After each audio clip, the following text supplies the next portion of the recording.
Sanders' plan would harness the resources of the U.S. government to generate renewable power that would be publicly owned. Senator Bernie Sanders, an independent from Vermont and 2020 presidential candidate, speaks during an event in Washington, D.C., U.S., on Wednesday, July 17, 2019. Sarah Silbeker/Bloomberg, Bloomberg, Bernie Sanders wants renewable energy to power U.S. homes and vehicles by 2030, and he wants to do it by enlisting the federal government in building and running new solar, wind and geothermal electricity projects. The Vermont senator will unveil those goals in California on Thursday as part of a broad $16.3 trillion plan for combating climate change that tries to capitalize on voter enthusiasm for the issue while casting himself as more ambitious than competitors for the Democratic presidential nomination.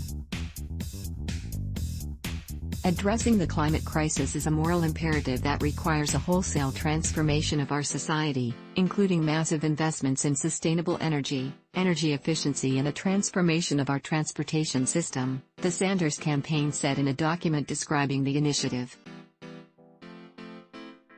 Democratic candidates have competed to outline bold and ever bigger plans for stripping the U.S.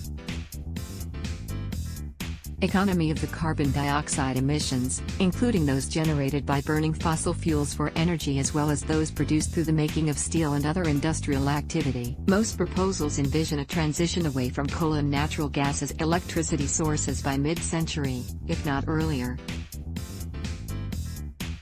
Sanders' plan is more aggressive in seeking to reach that milestone by no later than 2030, and promising a complete, economy-wide decarbonization 2 decades later. Sanders would harness the resources of the U.S.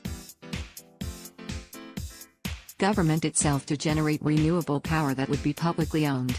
Under his plan, the Bureau of Reclamation, the Tennessee Valley Authority and the Federal Power Marketing Administrations that now focus on hydropower would build wind, solar and geothermal installations, too. Sanders says that selling electricity from those agencies would help offset the cost of his project, and after 2035 that renewable power would be virtually free aside from operations and maintenance costs.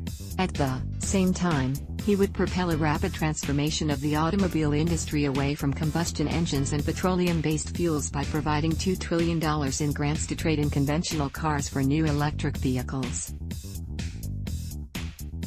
He promises to spend $85.6 billion to establish a national electric vehicle charging infrastructure network and another $526 billion on an underground electric transmission grid to meet the higher electricity demands.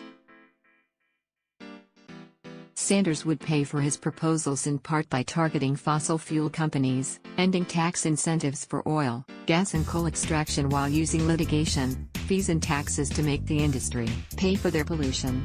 The $16.3 trillion price tag, which eclipses what many other Democratic candidates have proposed, would pay for itself in 15 years, according to the Sanders campaign.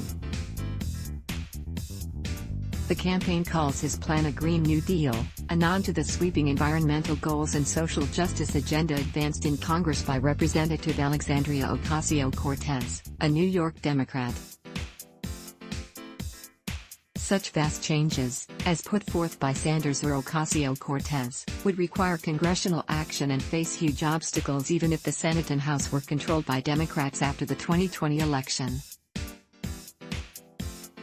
President Donald Trump and his Republican allies have denounced Ocasio-Cortez's climate proposals as a socialist fantasy, and even other Democratic presidential candidates have expressed misgivings about the cost of the Green New Deal, and the risk that it would alienate moderate voters.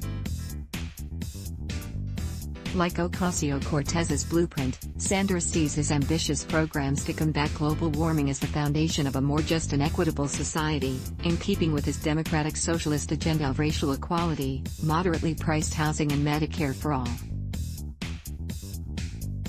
He also offers something to workers who lose their jobs as a result of his energy transformation.